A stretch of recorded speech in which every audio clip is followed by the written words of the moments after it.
చేసుకుంటున్నాను.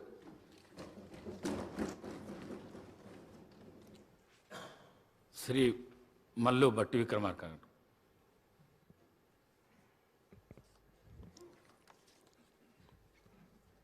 అధ్యక్ష, తెలంగాణ 3వ శాసనసభకి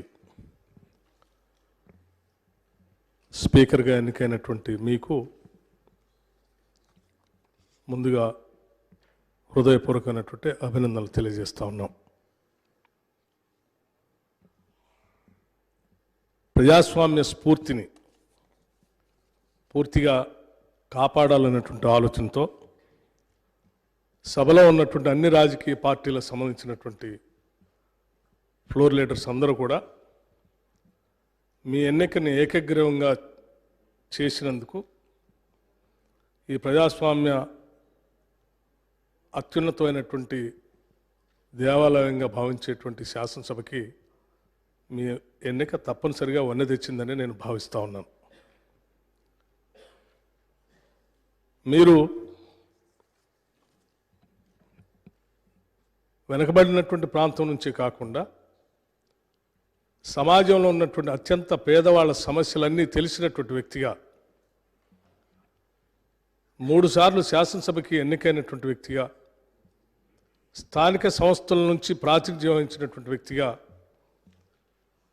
మీ శాసనసభ స్థానం తప్పనిసరిగా ఈ సభలో ప్రజల సమస్యలపైన లోతుగా చర్చించడానికి పెద్ద ఎత్తున ఉపయోగపడుతుందని మేమందరం భావిస్తున్నాం, ఆశిస్తున్నాం కూడా. మీరు గతంలో షెడ్యూల్ కాస్ట్ వెల్ఫేర్ కమిటీ సభ్యులుగా ఉండి ఆ తర్వాత చైర్మన్గా కూడా ఉండి ఆ సమస్యలపైన చైర్మన్గా మీరు చూపించినటువంటి చొరవ కూడా ఈ సమాజంలో ఉన్నటువంటి షెడ్యూల్ కాస్ట్ సమాజానికి పెద్ద ఎత్తున ఉపయోగపడిందని చెప్పడంలో కూడా నాకు ఎటువంటి సందేహం లేదు అధ్యక్ష. అలాగే మీరు గతంలో హ్యాండ్లూమ్ మంత్రిగా పనిచేసినప్పుడు చేనేత కార్మికుల యొక్క బాధల్ని అర్థం చేసుకొని వాళ్ళకు ఉన్నటువంటి లోన్లని మీరు ప్రత్యేక చొరవ తీసుకొని మాఫీ చేయించడం కోసం మీరు చేసినటువంటి ప్రయత్నం కూడా ఈ సమాజంలో ఇబ్బందుల్లో ఉన్నటువంటి ప్రజలపైన మీకున్నటువంటి మనసుకి స్పష్టంగా అర్థం పడుతూ ఉంది. మీలాంటి వ్యక్తులు ఈ శాసనసభ స్థానానికి సభాపతి కావటం ఈ సభలో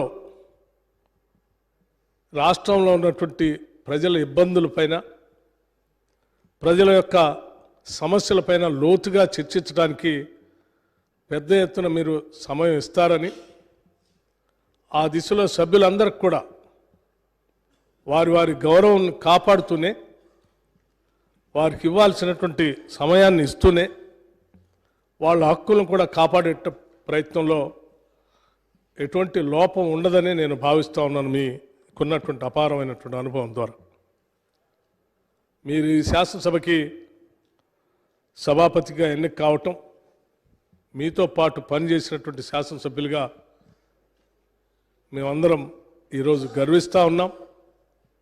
మీరు సభాపతి స్థానంలో కూర్చొని ఈ రాష్ట్రం ఎన్నో కోరికలతో, ఎన్నో ఆలోచనలతో, ఎన్నో కలలతో తెచ్చుకున్న తెలంగాణ రాష్ట్ర భవిష్యత్తు కోసం ఈ రోజు నుంచి జరిగేటువంటి ఈ శాసనసభ సమావేశాల్లో చర్చలు అర్థవంతంగా ప్రజల సమస్యల్ని పరిష్కారం చేసేటువంటి దిశగా